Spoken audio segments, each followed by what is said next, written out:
So, ano mangyayari?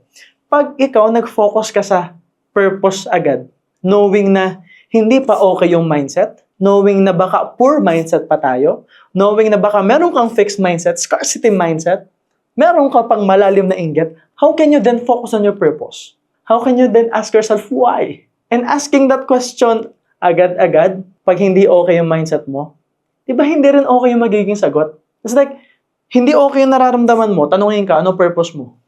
Purpose ko? Hanapin siya. Mahalin siya, di ba?